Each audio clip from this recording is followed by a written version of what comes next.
বন্ধুরা, আশা করি তোমরা সবাই ভালো আছো। আজকে আমাদের আলোচ্য বিষয় হচ্ছে এনভায়রনমেন্টাল ডিগ্রেডেশন। কারণ এনভায়রনমেন্টাল ডিগ্রেডেশন, চলো আমাদের যদিও আলোচনাটা হবে পরীক্ষামুখী, কিন্তু এই পরীক্ষামুখী আলোচনার সঙ্গে সঙ্গে আমরা ভীষণ একটা ইম্পর্টেন্ট বিষয় শিখে যাব। এবং এনভায়রনমেন্টাল ডিগ্রেডেশন যে কতটা ভয়াবহ, কতটা ডেঞ্জারাস, সেই এবং সেই সম্পর্কে সচেতন না হলে ভবিষ্যৎ প্রজন্ম যে কিভাবে মারাত্মক রকম অ্যাফেক্টেড হতে পারে, একজন সুস্থ সবল নাগরিক হিসেবেও এটুকু আমাদের জেনে রাখা কর্তব্য। সুতরাং চলো এনভায়রনমেন্টাল ডিগ্রেডেশন জিনিসটা কি সেটা জেনে নেওয়া যাক। এখানে আমি ডেফিনেশনটা লিখে দিয়েছি। এনভায়রনমেন্টাল ডিগ্রেডেশন মানে basically it is lowering of environmental qualities. Lowering of environmental qualities কত রকমভাবে হতে পারে? থ্রু দ্য ডেপ্লিশন মানে ধ্বংস করে দেওয়া আর কি। Through the depletion of the resources like, resources হবে আর কি এটা, হ্যাঁ, resources like air, water, soil, along with ডিস্ট্রাকশনের ডিটা ছোট হবে, along with destruction of ecosystem, pollution, etc. It is the classical definition of environmental degradation. অর্থাৎ পরীক্ষায় যদি short notes on environmental degradation পড়ে, প্রথমেই ডেফিনেশনটা লিখবে। তার মানে বেসিক্যালি এনভায়রনমেন্টাল ডিগ্রেডেশন জিনিসটা কি তোমরা কি জানলে? It is the lowering of বা deterioration of environmental qualities. Environmental কোয়ালিটিটা খারাপ হয়ে যাওয়া, অর্থাৎ ধরো এয়ারে অক্সিজেনের পরিমাণটা কমে যাওয়া, কার্বন ডাইঅক্সাইডের পরিমাণটা বেড়ে যাওয়া। জল, ওয়াটার, ধরো এমন কন্টামিনেশন হতে থাকলো যে আর ড্রিঙ্কিং ওয়াটার মানে পানীয় জল আর পাচ্ছি না। সয়েল, ধরো মাটি এমনভাবে বিষাক্ত হলো বা সার টার আমরা র্যান্ডম ইউজ করছি, করার ফলে আর ফার্দার ফসল উৎপাদন করার ক্ষমতা সে হারিয়ে ফেলছে। তো এই ধরনের সমস্ত বিষয়গুলোই যেগুলো এনভায়রনমেন্টাল কোয়ালিটি মানে এনভায়রনমেন্টের যে কম্পোনেন্টগুলো আছে, সেই কম্পোনেন্টগুলো আমি বোধহয় এখন আলোচনা করিনি, নেক্সট ক্লাসে বলে দেবো। তো সেই এনভায়রনমেন্টালের যে বিভিন্ন যে কম্পোনেন্টগুলো আছে, সেই কম্পোনেন্টগুলোকে সে কী করবে? তার কোয়ালিটিকে লোয়ার করবে। এবং এই যে lowering of quality of environment, সেইটাই হচ্ছে এনভায়রনমেন্টাল ডিগ্রেডেশন। এখন এই এনভায়রনমেন্টাল ডিগ্রেডেশন কতভাবে হতে পারে? এনভায়রনমেন্টাল ডিগ্রেডেশন কতভাবে হতে পারে বলতে গেলে, দেখো, কিছু কিছু এনভায়রনমেন্টাল ডিগ্রেডেশন ন্যাচারালি হতে পারে, আবার কিছু কিছু এনভায়রনমেন্টাল ডিগ্রেডেশন হিউম্যান বা অ্যান্থ্রোপোজেনিক অ্যাক্টিভিটিস কারণেও হতে পারে। মানে হিউম্যান অ্যাক্টিভিটিস মানে মানুষের দ্বারা কৃত হতে পারে। এখন যেগুলো ন্যাচারালি হয় সেগুলো তো আমরা তেমন কিছু করতে পারবো না, সেটা বিয়ন্ড আওয়ার কন্ট্রোল। বাট যেগুলো হিউম্যান অ্যাক্টিভিটিস সেটা এতই হিউজ, এবং এই ইন্ডাস্ট্রিয়াল রেভলিউশনের পরে সেটা এমন মারাত্মকভাবে হয়েছে যে সেটা এনভায়রনমেন্টাল যে বেসিক ইকুইলিব্রিয়াম, যে এনভায়রনমেন্টালের যে বেসিক কম্পোনেন্ট, সেগুলোর এমনভাবে একটু একটু করে এমন পার্মানেন্ট চেঞ্জ করে দিয়েছে যে এনভায়রনমেন্ট নিজের থেকে আর তাকে কিন্তু নিজের থেকে ঠিক আগের অবস্থায় ফিরিয়ে নিয়ে যাওয়ার পরিস্থিতিতে নেই। এখন এটা চলতেই থাকছে, এটা এইভাবে যদি চলতে থাকে ভবিষ্যৎ প্রজন্ম কিন্তু মারাত্মকভাবে কি বলবো যে সেটা মারাত্মকভাবে ভবিষ্যৎ প্রজন্মের উপর একটা ইম্প্যাক্ট পড়তে পারে।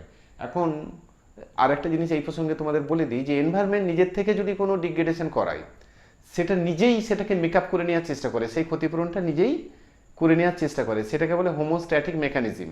কিন্তু এই অ্যানথ্রোপোজেনিক বা হিউম্যান অ্যাক্টিভিটিস মানুষের দ্বারা কৃত হলে সেটা যদি একটা লিমিট পর্যন্ত হয় ঠিক আছে, কিন্তু সেই লিমিটেরও পরে যদি হয়ে যায় তখন অত্যন্ত বিপদ আছে, এবং সেই বিপদেরই আমরা এখন বর্তমানে ভয়াবহ বিপদের সম্মুখীন। যেমন ধরো, তার মানে আমি যেটুকু বলতে চাচ্ছি এখানে তোমাদের একটা ইকুয়েশন, সেটাও আমি যে কিভাবে কতগুলো ফ্যাক্টর, বহু ফ্যাক্টর আছে যে কারণে হিউম্যান অ্যাক্টিভিটিস এনভায়রনমেন্টালের উপর একটা ইম্প্যাক্ট পড়ছে, তার মধ্যে বেসিক্যালি আমরা তিনটে কারণকে খুব বড় করে হাইলাইট করব।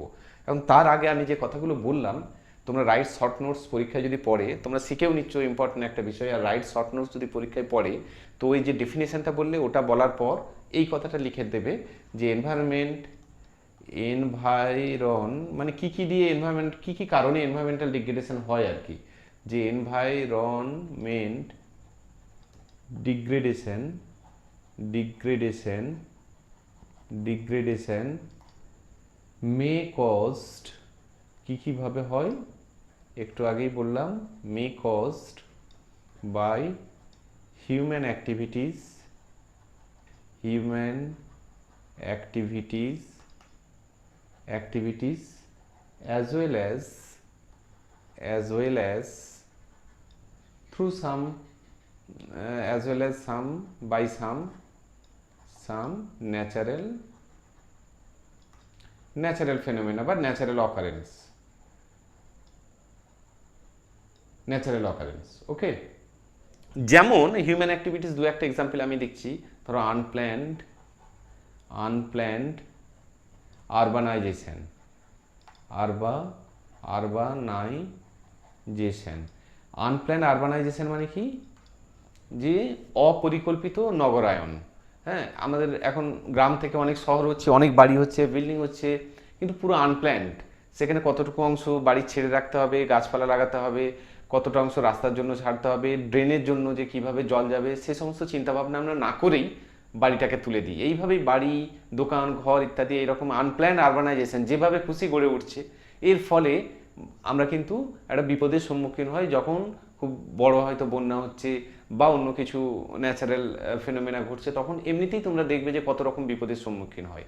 তাই এই আনপ্ল্যান্ড আরবানাইজেশন, এনভায়রনমেন্টাল ডিগ্রেডেশনের বা আনপ্ল্যান্ড, যে একটা নির্দিষ্ট এরিয়ার মধ্যে যত পপুলেশন থাকা উচিত তার থেকে অনেক বেশি পপুলেশন হয়ে গেছে, তার ফলে রিসোর্সকে তারা অনেক বেশি ব্যবহার করবে এবং তার ফলেও এনভায়রনমেন্টাল ডিগ্রেডেশন হবে। সেই কারণে আনপ্ল্যান্ড আরবানাইজেশন একটা বড় কারণ। আরও একটা কারণ হচ্ছে যে আমি বললাম এই শিল্প বিপ্লবের পরে বেসিক্যালি এই ঘটনা ঘটতে শুরু করেছে, যে ইন্ডাস্ট্রিয়ালাইজেশন। এইরকমই অনেক কারণ তোমরা আরও খুঁজে পাবে। আমি বেসিক্যালি তোমাদেরকে দুটো বললাম, যে আনপ্ল্যান্ড আরবানাইজেশন আর ইন্ডাস্ট্রিয়ালাইজেশন আর সাম ফ্যাক্টরস বা সাম রিজন বলতে পারো, some factors which cause environmental degradation, which cause environmental degradation।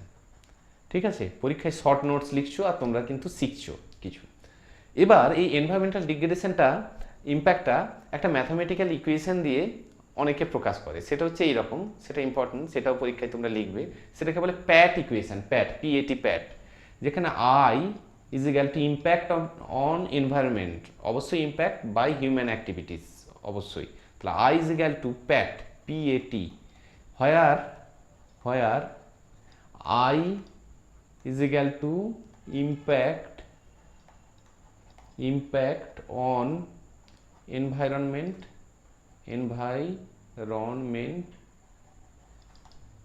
P is equal to population. P মানে হচ্ছে পপুলেশন। তুমি বুঝতেই পারছো, যত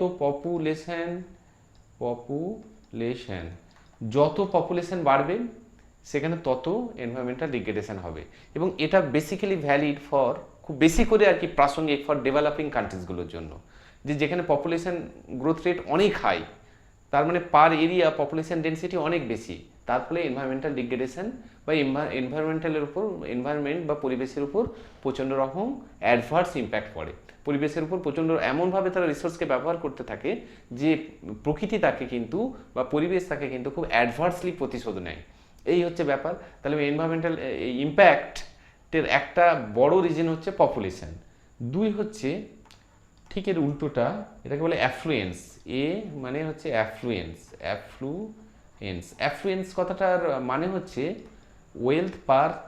ওয়েলথ অফ এ স্টেট। এটা তুমি ডিকশনারিগত যদি মানে দেখো এরকম, ওয়েলথ অফ এ স্টেট ডিকশনারিগত এর মিনিং। এখন ওয়েলথ মানে ধনসম্পত্তি, একটা স্টেট, কোনো একটা রাজ্যের। ধরো কলকাতা টোটাল, ধরো আমি বলছি যে কলকাতা যদিও স্টেট নয়, ধরো আমাদের ওয়েস্ট বেঙ্গল, তার টোটাল ধন সম্পত্তি যত, এখন ক্যালিফোর্নিয়া রাজ্য, তার ধান সম্পত্তি দেখবে তার অনেক বেশি, অথচ লোক সংখ্যা অনেক কম, কিন্তু সম্পত্তির পরিমাণ অনেক বেশি। তার মানে এবার যার সম্পত্তির পরিমাণ যত বেশি হবে, সে মনে রাখবে তত বেশি রিসোর্সকে ইউজ করছে। তার মানে যেগুলো ডেভেলপড কান্ট্রি, তারা পার পারসন অনেক বেশি রিসোর্স ইউজ করে, মানে প্রয়োজনের তুলনায় অনেক বেশি ইউজ করছে, এবং সেটাও এনভায়রনমেন্টের উপর অনেক বেশি প্রভাব ফেলছে। তার মানে ধরো আমরা যেমন বাসে যাতায়াত করছি অনেকজন একসাথে, তাদের প্রত্যেকের একটা করে গাড়ি, বা একই ফ্যামিলি হয়তো 3টে গাড়ি, তেমনি আরও অন্যান্য অনেক তাদের ভোগ্য ব্যাপার স্যাপার অনেক বেশি আমাদের থেকে, এবং ফলস্বরূপ সেটা করছে তারা কিন্তু রিসোর্স ইউজ করেই, এনভায়রনমেন্ট থেকে বা প্রকৃতি থেকে নিয়েই, ফলে এনভায়রনমেন্টের উপর একটা ইম্প্যাক্ট পড়ছে। এই এনভায়রনমেন্টাল পলিউশনের জন্য বেসিক্যালি দায়ী যেগুলো ডেভেলপ কান্ট্রি তারা। আর 3 নম্বর টিটার মানে হচ্ছে টেকনোলজি।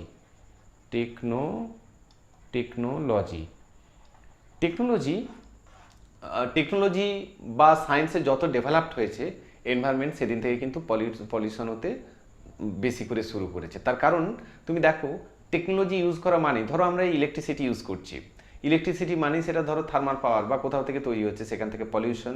আমরা ধরো টেকনোলজি মানে ধরো গাড়ি যাতায়াত করছি, সে গাড়ি থেকে পলিউশন।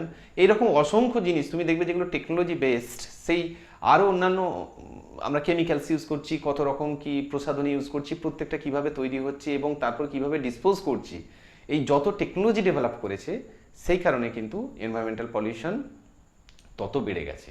এবং এগুলো সবই প্রপোর্শনাল, মানে প্রপোর্শনাল বলছি মানে সবই, এগুলো যত বাড়বে তত এনভায়রনমেন্টাল পলিউশন তত বাড়তে থাকবে। সুতরাং এই I is equal to Pat, PAT, এই ইকুয়েশনটা তোমরা মনে রাখবে। Environmental degradation, right short notes বা হোয়াট ইজ প্যাট ইকুয়েশন এরকম বললে এই জিনিসটাও তোমাদের তাহলে সেখানে উল্লেখ করতে হবে। সর্বশেষ যেটা উল্লেখ করবে সেটা হচ্ছে P3 syndrome. P3 syndrome, P3 syndrome. P3 সিনড্রোমটা কি? পুরো কথাটা কি? 3টে পি। এক হচ্ছে যে পপুলেশন, মানে এনভায়রনমেন্টের উপর কি কি কারা কারা এফেক্ট ফেলে আর কি। পপুলেশন, এটা ইউ, পপুলেশন। 2 হচ্ছে প্রভার্টি, আর 3 হচ্ছে পলিউশন। এই P3 সিনড্রোম হচ্ছে এনভায়রনমেন্টের জন্য খুব ডেঞ্জারাস। ঠিক আছে, তো আজ এই পর্যন্তই আলোচনা থাক। তোমরা সবাই খুব ভালো থেকো। তোমাদের লেকচারটি যদি ভালো লেগে থাকে তবে অবশ্যই শেয়ার করবে বন্ধুদের সঙ্গে এবং সাবস্ক্রাইব করবে চ্যানেলটি, এবং নিচের ডেসক্রিপশানে লিঙ্ক দেওয়া chemistryguider.com এই সাইটটি ভিজিট করবে, যেখানে অ্যাডিশনালি তোমরা স্টাডি মেটেরিয়াল এবং অ্যাসাইনমেন্ট সহ অন্যান্য অনেক কিছু পাবে।